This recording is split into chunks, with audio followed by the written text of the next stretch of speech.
The morning sun filtered through the curtains of my childhood home as I sat at the breakfast table, laptop open beside my plate. My father's disappointed sigh cut through the peaceful silence before he even spoke. 28 years old and still working in pajamas, Dad muttered, shaking his head as he poured his coffee. His tone carried that familiar mixture of disappointment and contempt I'd grown accustomed to over the past 5 years. When I was your age, I had a corner office, a secretary, business cards with embossed lettering. I took a sip of my orange juice and continued typing an email to my chief operating officer. Everyone works remotely now, Dad. It's efficient. Efficient. He practically spat the word. That's what failures call unemployment these days. Remote work. Freelancing. All fancy terms for can't hold down a real job. My mother entered the kitchen, already dressed in her tennis whites despite the early hour. Her eyes landed on me with immediate disdain. Sweetheart, you're still here? I thought you had, whatever it is you do. I work from here sometimes, I said quietly. My schedule is flexible. Mom exchanged a knowing look with Dad. Flexible schedule. That's another one of those phrases, isn't it? Like when people say they're between opportunities or exploring their options. I'm doing fine, Mom. Fine. She laughed, the sound sharp and cold. Your brother Michael just made partner at his law firm. Your sister Jennifer is chief surgeon at Presbyterian Hospital. And you're fine. Working from your childhood bedroom on whatever internet thing you're pretending is a career. I closed my laptop gently. It's actually going very well. Is it? Dad leaned back in his chair, arms crossed. Then why are you living in our house? Why don't you have an office building with your name on it? Why have we never seen a business card, a company logo, anything that proves this isn't just some elaborate excuse to avoid growing up? I travel a lot for work, I explained, keeping my voice even. It doesn't make sense to maintain a permanent residence when I'm rarely in one place for more than a few weeks. Travel. Mom's laugh was even sharper this time. What kind of business travel doesn't involve hotels? Real executives stay at the Four Seasons, the Ritz-Carlton. They don't crash in their parents' guest room between business trips. The doorbell rang, interrupting her monologue. Dad frowned at the interruption to his morning routine. That'll be the newspaper delivery, he said, rising from his chair. At least some people still maintain traditional business practices. The Wall Street Journal, delivered to my door every morning at 7:30. That's consistency. That's professionalism. He disappeared into the hallway. I heard the door open, a brief exchange of pleasantries with the delivery person, then silence. A long, heavy silence that seemed to stretch for minutes rather than seconds. When Dad returned to the kitchen, his face had gone pale. He carried the newspaper in both hands, holding it away from his body as if it might explode. His eyes moved from the front page to my face, then back to the paper, then to me again. What's wrong? Mom asked, her tone shifting from mockery to concern. Harold, you look like you've seen a ghost. Dad opened his mouth, closed it, opened it again. No words came out. I continued buttering my toast, keeping my expression neutral. I'd known the article was publishing today. My publicist had sent me the advance copy 3 days ago. I'd chosen not to mention it, preferring to let the news break naturally rather than try to explain something my parents wouldn't believe anyway. Harold, you're scaring me, Mom said, moving to his side. She looked at the newspaper and the blood drained from her face too. That's not.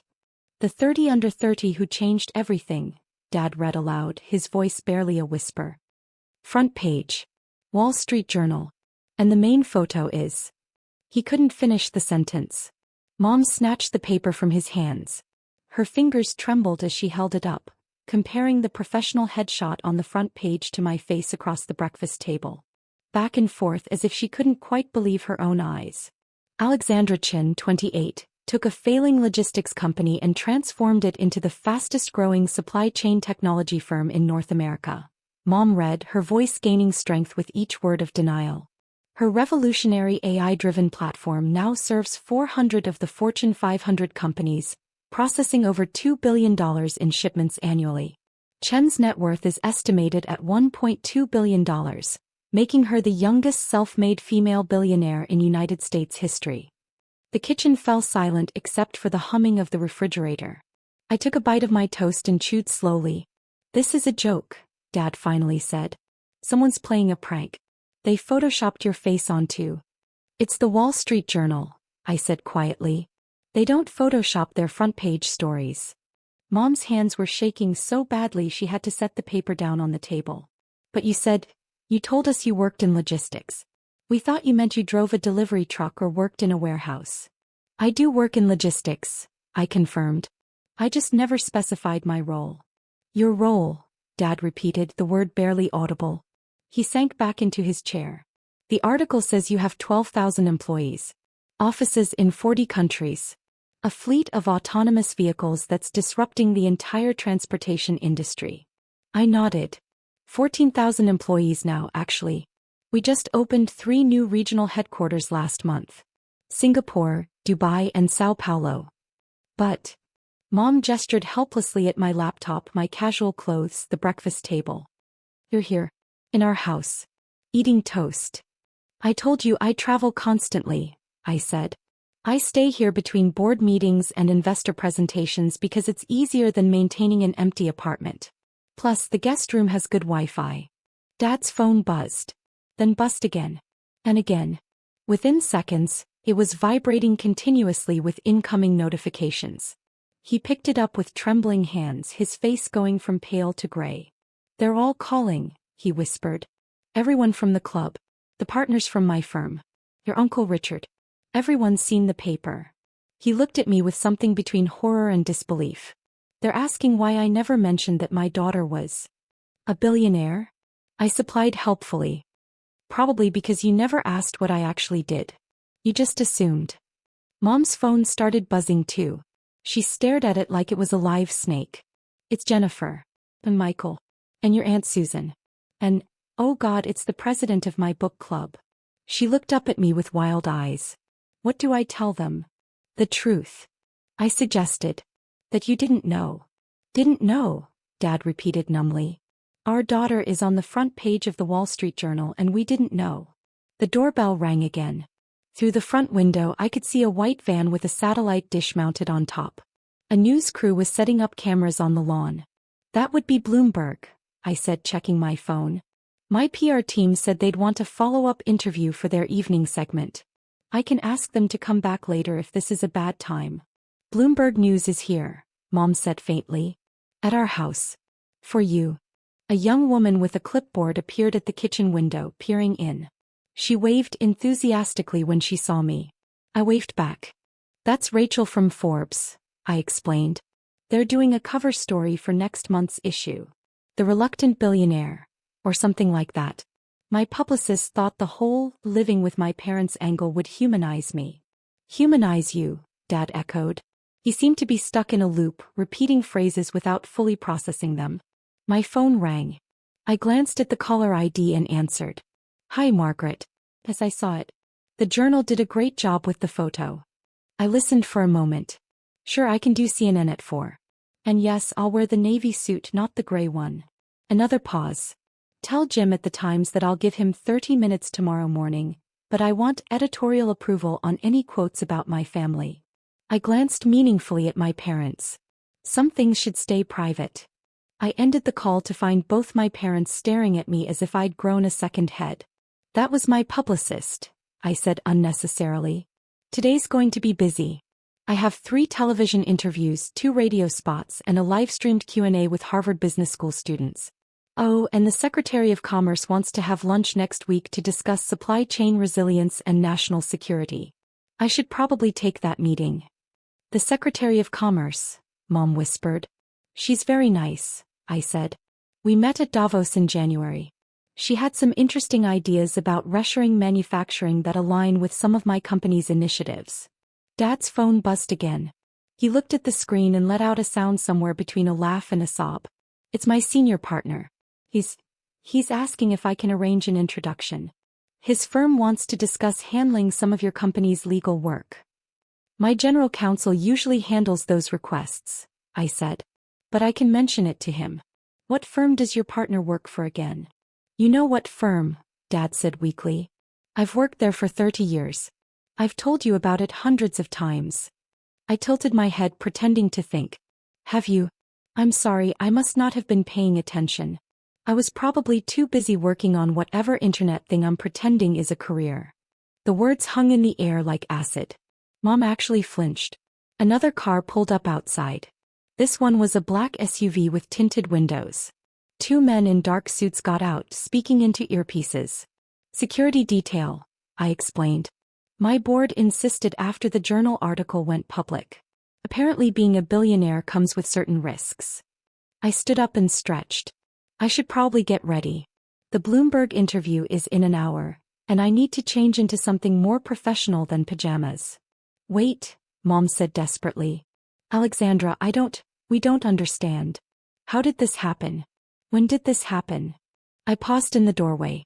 5 years ago, I took out a business loan and bought a failing logistics company that was about to go bankrupt. 3 years ago, I developed the AI platform that revolutionized supply chain management. 2 years ago, we went public and the stock tripled in the first day of trading. Last year, we acquired our 3 biggest competitors and became the dominant player in the industry. I shrugged. You were at all the family dinners where I tried to explain what I was working on. You just weren't listening. But you never said, Dad started. I told you I was in logistics, I interrupted gently. I told you I was developing new technology.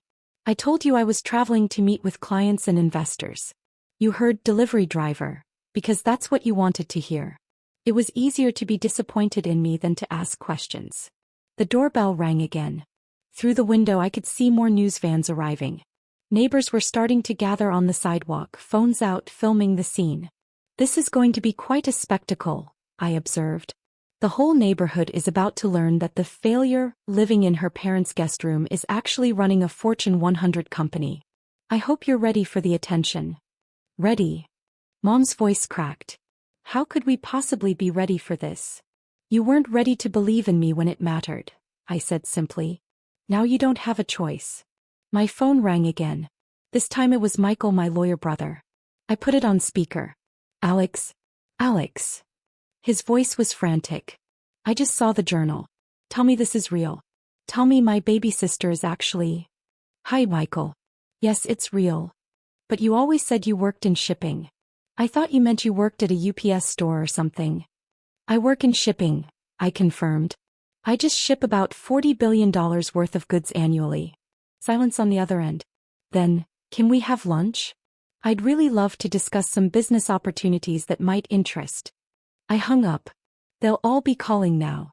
Everyone who dismissed me, ignored me, or made jokes about my career at family gatherings. They'll want lunch meetings, business introductions, investment opportunities. Dad's face had gone from gray to red. You let us look like fools. All this time you could have told us and you just let us believe. I tried to tell you, I said, my voice hardening slightly. At Thanksgiving 2 years ago, I mentioned that my company had just been valued at $800 million in our Series C funding round. You laughed and said I must mean $800. At Christmas last year, I told you I was testifying before Congress about supply chain infrastructure. You assumed I meant I was applying for a government warehouse job. But you never corrected us. Mom protested. Would you have believed me? I met her eyes steadily. If I had sat you down and said, I'm a billionaire CEO with thousands of employees, would you have taken me seriously? Or would you have told me to stop exaggerating and get a real job? Neither of them answered. A knock at the door interrupted the tense silence. I walked to answer it, my parents trailing behind like bewildered children. A woman in an impeccable gray suit stood on the porch, flanked by the security team. Ms. Chin? I'm Sarah Martinez from Bloomberg Television. I know we're a bit early, but with all the excitement from the journal piece, my producers wanted to get you on air as soon as possible. Is now a good time? Perfect timing, I said. Please come in. I just need 5 minutes to change. Actually, Sarah said, glancing at my casual clothes and the chaotic family scene behind me, would you mind if we film you like this? Our audience is fascinated by the billionaire next door angle. The CEO in pajamas having breakfast with her parents. It's refreshingly authentic. If it helps the segment, I agreed. Sarah's crew moved efficiently, setting up lights and cameras in our kitchen within minutes. My parents stood frozen in the corner, watching like statues as their breakfast table transformed into a television studio. We're live in 3 minutes, a cameraman announced. Sarah settled into the chair across from me, her producer clipping a microphone to her lapel. Miss Chin, the journal article has generated incredible buzz this morning. Social media is exploding with reactions. Everyone wants to know about the young woman who disrupted an entire industry while living in her childhood home. I smiled. I'm happy to discuss it. 30 seconds, the cameraman called. Sarah turned to my parents. Mr. and Mrs. Chin, would you like to be in the shot? Our viewers would love to hear from the parents of America's newest billionaire. Mom and Dad exchanged panicked glances. I don't think. Dad stammered. They're a bit overwhelmed, I said smoothly. They only learned about the journal article about 15 minutes ago. Sarah's eyes widened with journalistic delight. You mean they didn't know? Your parents didn't know you were running a billion-dollar company. I tried to tell them, I said. They weren't particularly interested in the details of my work. 10 seconds. Sarah turned to the camera, her expression shifting to professional excitement. The red light blinked on. Good morning, I'm Sarah Martinez and I'm coming to you live from the suburban home of Alexandra Chin, the 28-year-old CEO who shocked the business world with this morning's Wall Street Journal cover story. Miss Chin, you're the youngest self-made female billionaire in U.S. history, and yet you're sitting here in your parents' kitchen in pajamas. Tell us about that choice. It's not really a choice, I said calmly. It's practical. I travel constantly for work. Board meetings in Tokyo, factory inspections in Germany, investor presentations in New York. Maintaining an empty apartment doesn't make sense. My parents have a comfortable guest room and reliable Wi-Fi. It works. And your parents, Sarah leaned forward conspiratorially, they just learned about your success this morning? They knew I worked in logistics, I said carefully. We may have had different interpretations of what that meant. Behind the camera, Dad had gone pale again. Mom covered her face with her hands. The journal article describes you as ruthlessly efficient and strategically brilliant, Sarah continued. Your company's AI platform has revolutionized supply chain management for Fortune 500 companies. How does someone so young achieve that level of success? Hard work, I said simply. Long hours. Surrounding yourself with talented people. And perhaps most importantly, not caring what other people think of your choices. Speaking of choices, Sarah said, you've been remarkably private until now. No social media presence, no previous interviews, no public appearances at industry events. Why reveal yourself now? The company went through a major acquisition last month, I explained. We're now the third largest logistics firm in the world. That kind of growth attracts attention whether you want it or not. My board felt it was time to put a face to the name, to tell our story before someone else told it incorrectly. My phone buzzed on the table. The screen showed Jennifer calling. Then Uncle Richard. Then 3 unknown numbers in rapid succession. Sarah noticed. Looks like you're in demand this morning. It's been an interesting few hours, I agreed. Your parents are standing right there, Sarah said, glancing off camera. Would they like to say anything? Mr. and Mrs. Chin, how does it feel to learn your daughter is a billionaire? The camera swung to capture my parents. Dad's mouth opened and closed silently. Mom looked like she might faint. They're processing, I said diplomatically. It's a lot of information to absorb before breakfast. Sarah laughed. I can imagine. Miss Chin, what's next for you and your company? We're expanding into autonomous delivery vehicles, I said. We've already deployed 3,000 self-driving trucks across North America. By next year that number will be 20,000. We're also developing drone delivery systems for rural areas and exploring opportunities in space logistics. Space logistics? Someone needs to handle supply chains for lunar bases and Mars colonies, I said with a slight smile. Why not us? The interview continued for another 20 minutes. Sarah asked about my education, my business philosophy, my plans for the future. I answered each question calmly and professionally while my parents stood frozen in the background, occasional visible in shots when the camera panned wide. When we finally finished, Sarah shook my hand enthusiastically. This was fantastic. You're going to be everywhere by tonight. Every major network will want an interview. Are you prepared for that level of attention? My publicist is, I said. She's been preparing for this moment for 6 months. As the crew packed up their equipment, More cars arrived outside. I recognized the logos. CNN, CNBC, Fox Business, even a crew from a major morning show. The circus has arrived, I observed. Sarah followed my gaze. You're the hottest story in America right now. The mysterious billionaire who lived in obscurity. Everyone wants a piece of this narrative. They can wait their turn, I said. I need to shower and change into actual business attire before the next interview. I left my parents standing in the kitchen, still surrounded by camera equipment and bewildered expressions, and went upstairs. In my room, my childhood room with its outdated paint and old tennis trophies, I pulled out one of the designer suits I kept in the closet for important meetings. My phone rang. Margaret, my publicist. You're viral, she said without preamble. The Bloomberg clip is already trending on every platform. #PajamasBillionaire is the #1 hashtag worldwide. The journal article has been shared over 2 million times. This is beyond anything we anticipated. Good, I said. That was the goal, wasn't it? Maximum impact. Your parents really didn't know? They didn't want to know, I corrected. There's a difference. The human interest angle is gold, Margaret said. CNN wants you for their primetime slot. The Today Show wants you tomorrow morning. Forbes is moving your cover story up to next week instead of next month. And, this is big, 60 Minutes wants to do a full profile piece. Set it all up, I said.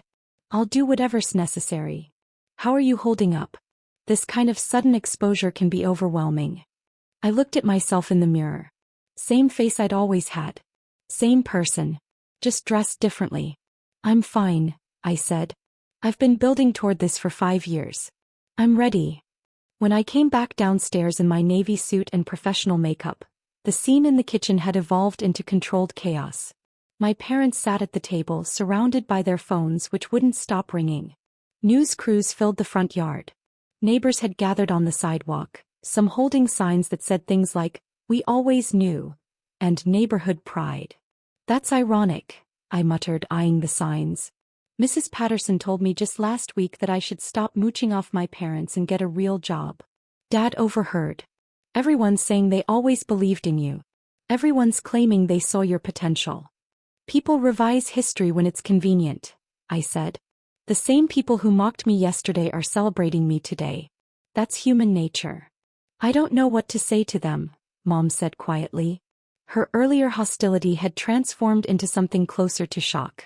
Your Aunt Susan called. She's telling everyone she always knew you were destined for greatness. But last month she told me I should be firmer with you about finding a husband and settling down. Then don't say anything, I suggested. Let them think whatever they want. A knock at the door revealed my executive assistant, Marcus, looking harried but efficient. Miss Chen, your car is here. CNN is ready whenever you are. After that you have CNBC at 2, Fox Business at 4, and a conference call with the Tokyo office at 7 their time. Also, the governor's office called. They want to present you with some kind of business achievement award next month. Add it to the calendar, I said. Let's go. I moved toward the door, then paused. My parents were still sitting at the table, looking lost and small in a way I'd never seen before. You can watch the interviews, I said. CNN will be streaming live at noon. Maybe you'll learn something about your daughter. Alexandra, Dad said, his voice cracking. We're. Don't, I interrupted gently. Don't apologize now because it's expedient. Don't pretend you believed in me all along. Just watch the interviews. Learn who I actually am. Maybe someday we can have an honest conversation about it. I walked out into the bright morning sun, where 3 black SUVs waited. Security personnel opened doors. Cameras flashed. Reporters shouted questions. Miss Chen, how does it feel to be famous? Miss Chen, what would you say to young women who want to follow in your footsteps? Miss Chen, is it true you're worth more than some country's GDP?